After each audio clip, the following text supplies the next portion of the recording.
So first of all, like always, I want to give Michigan a bunch of credit. Got a lot of respect for this program, for this university, got tremendous history and tradition.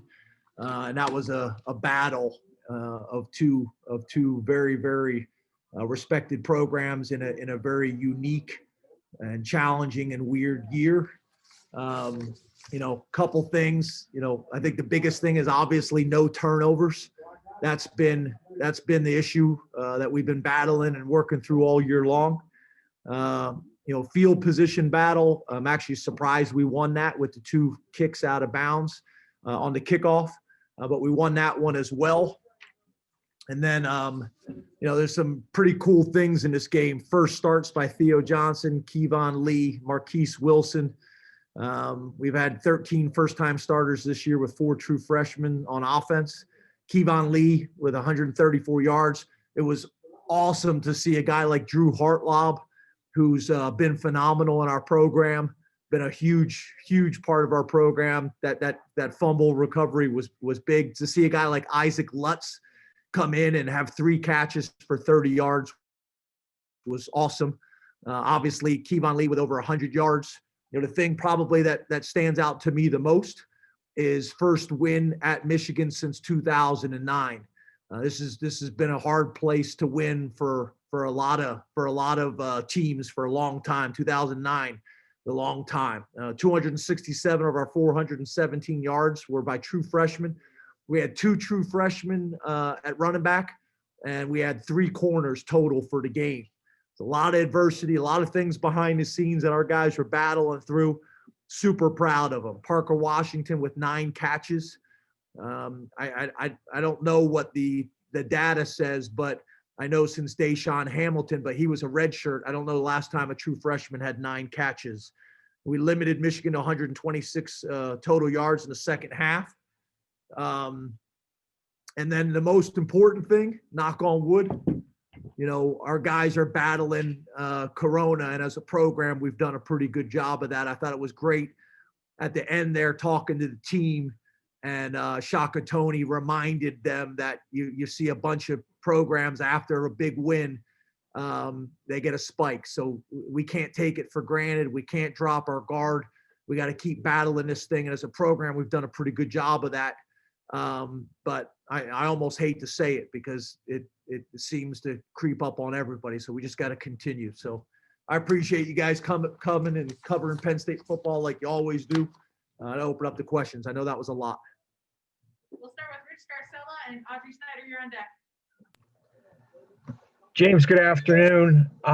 2 questions. One. Rich, I can't hear you. Oh. It does. You're not muted, but for some reason. Rich, we'll come back to you. I'm good. Can you hear me I don't now? know why, Rich? You're not muted, but I can't hear you, buddy. Okay. Rich, try again. Oh, try again. Can you hear me now? Hold on, the volume doesn't look like it's up. I'm on. It says I'm not muted. Try it again, Rich. Can you hear me now? I can. It was us. It was 2 us. questions. One, James, what does it feel like to get that weight off your collective shoulders to get that first win? And secondly, what about the development and the emergence of Lutz, who's one of our local kids, and why did he have such a role in today's game? Well, first of all, I'm just happy for our kids, and I know at the end of the day, people are focused on football, and they want a couple hours to get away from reality and support Penn State football, and I get that. But there's been a lot of things going on this year, and to see our team battle through that adversity and our program battle through that adversity. With all types of limitations and issues and challenges and depth. I couldn't be happier for our players. I'm just so happy for them. And for Isaac Lutz, I just think he's a great example. There's all different guys playing major college football from all different backgrounds. I remember recruiting Mennett and Lutz, together. And both of them have had great careers, different careers, but great careers. I am so proud of Isaac Lutz. There's so many stories behind the scenes with that young man and his family. I'm super proud. To me, that's what college football is about. A guy like Isaac Lutz who comes here and works his tail off and maybe doesn't get opportunities, but when his opportunity comes, he was ready.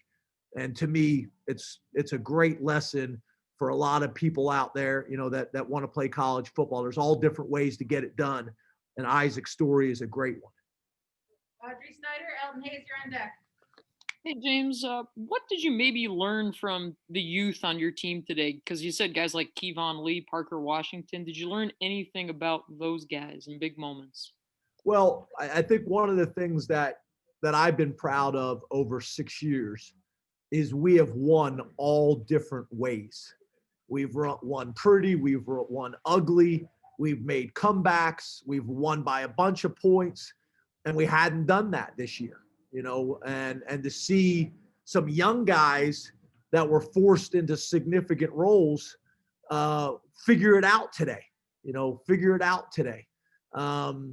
and make plays and do some of the dirty work and play winning football. It was great to see. It was great to see. Elton Hayes, Donnie Collins, you're on deck. All right, Coach. Hope you're doing well this afternoon. You too, Elton. Sean Clifford, a guy who we all know entered the season as a starter last week. He did not play, or he didn't start against Iowa. To see him come out today and handle all of that adversity of last week, coming in with the confidence, not just playing well, but protecting the football, no turnovers. What does it say about his mindset, his makeup, the way that he's kind of handled everything and how he's responded to everything? I really feel that way about both of them, because for Levis, it's the same deal. Levis, got an opportunity to start, and then we made a change. So it's been challenging on both of them, and they both handled it extremely well. I said last week that we were going to need them both the rest of this year, and that's going to continue to be the case. So I'm really proud of both of them. They've been awesome, and they both have handled adversity really well. I'm just proud of them, and I think this is an opportunity for us to grow, and this is an opportunity for us to build on. One game at a time. We're going to have Victory Monday dinner, which is going to be the most delicious thing I've ever tasted in my life. Donnie Collins, Mike Gross, you're on deck. Hey, James. In a very different set of circumstances, Kevon's probably a guy who doesn't play a whole lot, but he seemed to give you guys a steady performance today, didn't make many mistakes, took what he was given. What have you seen him kind of grow into that kind of thing, or is this what he really was when you got him, a guy who was kind of going to be able to grind out yardage and things like that? Well, he's 230 pounds, but for me to sit here and just kind of like the way you started your question, Donnie, I mean, that was our 4th and 15 running back. And I don't mean that in a negative way. We had one of the most respected running back rooms in the country. And to be in this situation where we got 2 true freshmen carrying the full load, and to see them do it. And, he's 230 pounds. He breaks tackles and he falls forward. And Kevon did some nice things as well. But for me to sit here and say that, that I saw that and knew that, we thought they were both talented kids, but you don't get a whole lot of reps when you're 4th and 5th on the depth chart, and that's without spring ball, and that's without a traditional training camp. So it's great to see, and I'm proud of them. But we got a lot of room for improvement. Mike Gross, Parth, you're on deck. Hi, James. How's it going? Good, better, Mike. Better. Yeah, I have an idea how it's going. When you talk about what was the mood in the locker room afterwards? What was sort of the tone of what you said to the guys afterwards? And did anybody else say anything? I mean, what are they? Are they like, can't wait to play again now? What's the feeling in there? Yeah, I don't know about playing again. We're just excited about this one and enjoying it. It felt like, it obviously felt good. There was a lot of emotion in the locker room and a lot of great leadership, a lot of things said, that are private to a locker room, but there was a lot of emotion, Mike. This has been a tough year. I mean, and I'm not just talking football. Thanksgiving. These guys not being able to be with their families on Thanksgiving. Usually we have all the families up for practice. We all go to lunch together. I usually have a bunch of parents and players at my house. It's just been very different. And again, I know when people just turn on football, they just want to watch football, but it's more than that. It's much more than that. I think sometimes we forget these are still young men, that their parents still play a significant role in their life and a part of our program. So, the locker room was really good. And, hopefully we stayed pretty healthy and, we can get back to work on Sunday. Carthy Padre, you are up, and Mark Brennan, you're on deck. Hey, Coach. Hope you're doing well. You too, Par. Got to ask another Kevon Lee question. When a guy, especially a freshman, has a game like that kind of monster game, do you see something different in him in practice leading up to the contest? Like, if anything, what was different about Kevon that you saw? Did you see this kind of game coming?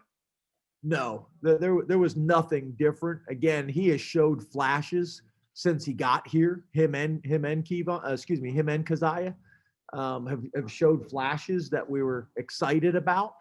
But again, for me to sit here and say, that I saw this coming, it's just hard to say because the reps were so limited, and the last couple of weeks, been challenging. So for me to sit here and act like, obviously when we recruited them, we thought they were both talented guys, but we didn't think, we thought they would be rotating in different types of games.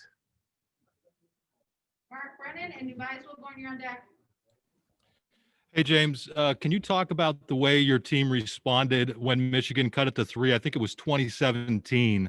The offense and the defense both had that sort of complementary thing that's been missing for a lot of the season. What was the difference today? Thanks. Yeah, I agree, Mark. And I think that's kind of what I was talking about when I said that, for 6 years, we have found ways to win. Adversity, overcoming adversity, turnovers, comebacks, blowouts. We've just found ways to win.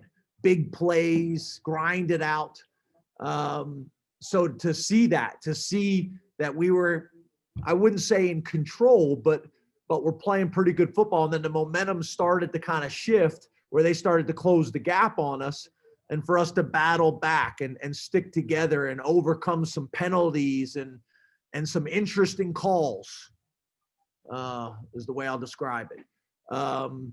But, it was good to see us to, get a W and play complimentary football, like you said. Tobias Wilborn and then Neil Rudell.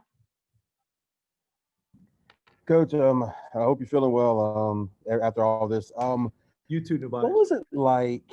I know you guys are used to not having fans, obviously, by now 6 games, but there was literally no one in the stands for this one, no parents. How was that atmosphere for you as a coach and just for the team with literally no one there? To be honest with you, Tobias, the whole year's just been strange. I mean, you drive up to the big house and there's not a car on the road. There's nobody giving you the middle finger on the ride up to the stadium like you normally get at every place. There's the parking lots are empty. We couldn't meet at the hotel. There was no meetings allowed at the hotel. There was no meals allowed at the hotel. And then the Wi-Fi wasn't working, so we couldn't even have Zoom meetings. So, the whole thing has been strange. I do want to thank the Penn State fans that lined the fence on our way to the airport this week and were had signs for us and were screaming for us. That was really cool. But the whole thing's just been, like I do my lap before the game with Monica, the police officer that works with our program, and we do it every game.